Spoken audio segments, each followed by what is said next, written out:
Bonjour Rima Abdul-Malak, Bonjour. ministre de la Culture. Bah là, on ne peut pas cacher aux gens qu'on est à Cannes, hein. C'est le 76e Festival de Cannes. Vous venez apporter un message ici pour toute cette profession après le Covid et dire, au fond, ça ne va pas si mal. C'est ça que vous dites ? Oui, on a une relance très nette de la fréquentation déjà pour nos salles de cinéma. On a retrouvé là au mois d'avril le même taux de fréquentation qu'avant le Covid. Donc on a un retour du public en salle, ça c'est très réjouissant.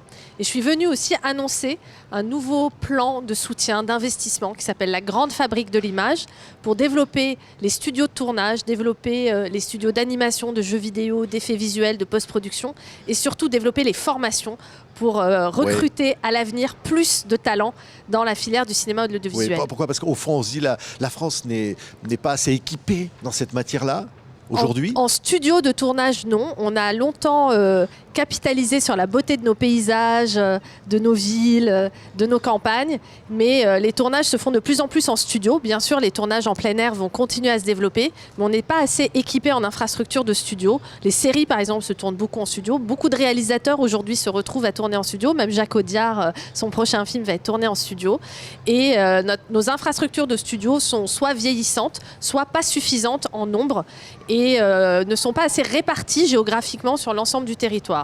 Donc là, notre ambition, c'est de doubler nos surfaces de studio pour, à horizon 2030, monter en gamme dans la compétition internationale. Oui, et j'allais presque dire quoi qu'il en coûte, parce que là, effectivement, ça va représenter quand même un budget conséquent. Oui.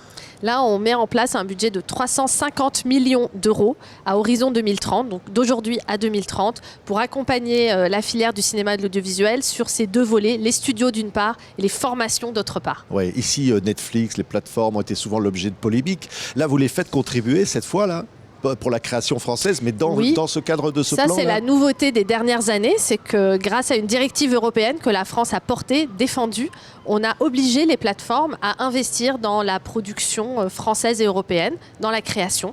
Donc c'est 20% de leur chiffre d'affaires réalisé en France qui est investi pour la France.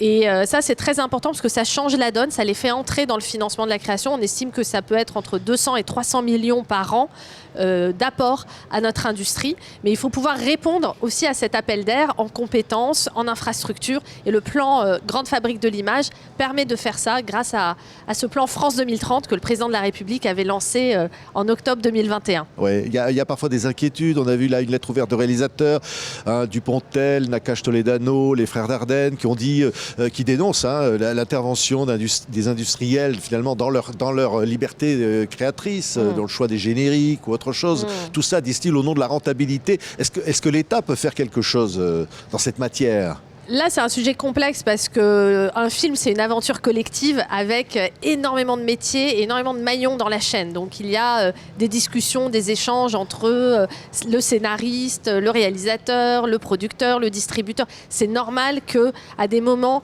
il y ait des ajustements parce que c'est une aventure collective et tout le monde a son mot à dire. On peut imposer des choix artistiques au nom de... Moi, je pense que de toute façon, la liberté de création reste une des forces de notre pays. On est un pays reconnu pour sa liberté d'expression et de création et pour préserver le droit des auteurs. Donc ça reste une boussole très importante. Mais après, l'État ne peut pas s'immiscer non plus dans les contrats entre producteurs et scénaristes, par exemple. Oui. Alors, votre coup d'éclat au Molière est resté... va peut-être rester dans les... C'est la première fois qu'une ministre, en tous les cas, se levait pour répondre à cette interpellation. Et ça a été noté, évidemment. Vous aviez préparé ça ? Vous attendiez à ça ?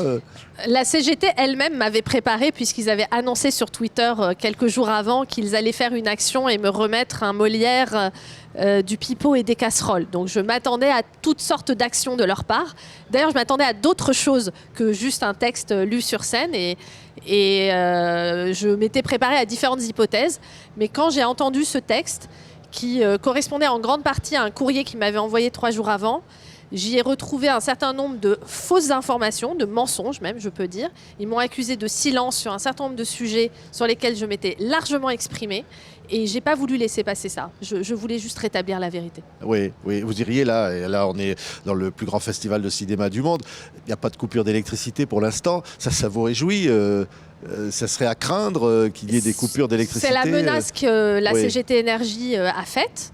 Maintenant, entre la menace et l'exécution de la menace, c'est pas à moi de dire ce qui va se passer. Oui, il y a eu un coup d'éclat d'Adèle Haenel, très impliquée dans les combats féministes, là, qui a accusé le Festival de Cannes, je la cite, d'être une entreprise à décorer des violeurs. Parce que Thierry Frémaux, le délégué général, a répondu que c'était mensonger. Vous dites la même chose que Thierry Frémaux, ou alors vous dites il faut faire encore des efforts? J'ai lu la lettre d'Adèle Haenel, c'est une femme libre, combative, qui a évidemment sa liberté de parole et je respecte complètement ses choix. Mais je trouve qu'elle caricature une profession qui a énormément évolué depuis MeToo. MeToo a démarré avec l'industrie du cinéma et on ne peut pas dire qu'il ne s'est rien passé. Beaucoup de remises en question, la parole s'est libérée, des progrès ont été faits. Nous, on a mis en place, le ministère de la Culture, la conditionnalité de nos subventions à la prévention, à la formation par rapport aux enjeux de violence sexuelle et sexiste. On a mis en place un bonus pour la parité sur les tournages. Donc quand un tournage est paritaire, il peut bénéficier de 15% d'aide en plus du Centre national du cinéma. Ce sont des leviers concrets qui font avancer cette profession vers plus de parité, moins de violence, plus de respect envers les femmes. Et je pense qu'il y a une prise de conscience réelle. Donc c'est dommage de caricaturer et de ne pas prendre en compte les évolutions très importantes qui ont eu lieu. Mais quand certains ont dit Johnny Depp n'aurait pas dû monter les marches, ou voilà, il y a eu une polémique autour du film de Catherine Corsini, etc. Il y a toujours ça, c'est toujours là. Alors Cannes, c'est Cannes. Ouais. Et Cannes, c'est donc aussi une caisse de résonance de tous les débats de société. Heureusement d'ailleurs que ça se joue aussi à Cannes, que c'est pas uniquement un moment de divertissement. Cannes, c'est aussi un festival de débat, de prise de position, de discussion sur des enjeux de société, sur l'écologie, sur la place des femmes. Bien sûr, et heureusement finalement que ce festival permet aussi ces débats. Oui, et c'est aussi un lieu d'échanges mondiaux. Et là, on est dans la francophonie et on peut quand même dire que c'est exceptionnel d'avoir une jeune cinéaste sénégalaise avec un film d'ailleurs soutenu par TV5 Monde en compétition pour la Palme d'Or. Ça représente quelque chose comme ça pour un premier film en plus. Et ce film que vous citez est un film en coproduction franco-sénégalaise parce qu'aujourd'hui, la France est le pays qui s'engage le plus dans les coproductions. On a une 60aine d'accords de coproduction avec d'autres pays. Un film sur 3 est un film en coproduction internationale. Donc on est une force d'attractivité aussi pour tous les cinéastes du monde entier, notamment, et ça j'y tiens beaucoup, pour ceux qui ont du mal à créer librement dans leur pays. Moi j'ai lancé avec le CNC un nouveau dispositif qui s'appelle Caméra Libre, pour soutenir les cinéastes empêchés dans leur pays. Ça peut être des Russes dissidents, ça peut être des Iraniens ou de certains pays africains. On a un film chinois en compétition officielle dont aucun des films de ce réalisateur n'a été montré en Chine. C'est possible à Cannes. C'est possible à Cannes, c'est possible en France parce qu'on a aussi ces fonds de coproduction qui permettent de soutenir ces cinéastes et de les soutenir dans cette liberté de création qui est notre ADN. Oui, non mais là je disais en plus deux femmes. Femmes. Pour le coup. En plus des femmes. Alors là, il y a une Tunisienne, donc c'est Kawouter Benania, et donc la Sénégalaise Ramata Toulaïsi. Et je crois que demain vous allez voir un film avec Afzia Herzi. Il y a cette diversité dans le cinéma qui est formidable au fond. Oui, Cannes, c'est le grand rendez-vous de la diversité. Notre cinéma, notre système de financement du cinéma est ce qui permet de préserver cette diversité. Et donc d'avoir à la fois, hier soir, j'ai vu le Indiana Jones avec Harrison Ford. C'était quand même une grande émotion aussi de retrouver Harrison Ford à Cannes.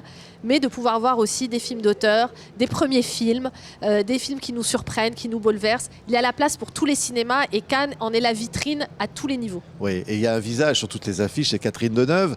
Elle incarne quoi finalement? Catherine Deneuve, c'est une image de cinéma français évidemment, mais qui rayonne dans le monde. C'est aussi quelque chose aussi d'une femme courageuse. Libre. Ça, c'est quelque chose, ça vous parle, Catherine Deneuve? Moi, Catherine Deneuve m'a toujours inspirée. Je suis fascinée par ce qu'elle est, ce qu'elle défend, sa liberté et ses choix. Elle a toujours accepté aussi des aventures, jouer dans des films avec des réalisateurs inconnus, dans des lieux improbables.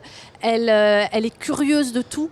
Et c'est ça, au fond, la France aussi, c'est cette audace permanente et Catherine Deneuve l'incarne magnifiquement. Allez, on va aller voir des films, parce que c'est ça, vous avez quand même le temps de voir des films. J'en ai vu qu'un pour l'instant. parce que je fais beaucoup de réunions Oui. et je rencontre tous les professionnels. C'est important aussi de les voir à Cannes, les professionnels étrangers aussi. J'ai eu des réunions, par exemple, avec la Corée du Sud, qui est un pays très important, très intéressant aussi pour notre coopération, ou nos collègues africains, ou nos collègues américains avec qui j'ai déjeuné ce midi. Donc j'en profite pour faire énormément de rendez-vous avec l'ensemble des professionnels de la filière. Merci. 15, Merci. 15 films africains d'ailleurs dans toutes les sections Oui, de c'est compétition très à important. Cannes. Et Un 4 certain films. regard, la Oui. quinzaine des réalisateurs et la compétition Oui. officielle de Cannes. Et 4 films soutenus par TV5 Monde en sélection. Merci, Merci Madame aussi la à vous. Ministre. Merci. Naïma Abdul Malak ici sur la Croisette Oui. avec nous sur Bonne TV5 soirée. Monde. Merci.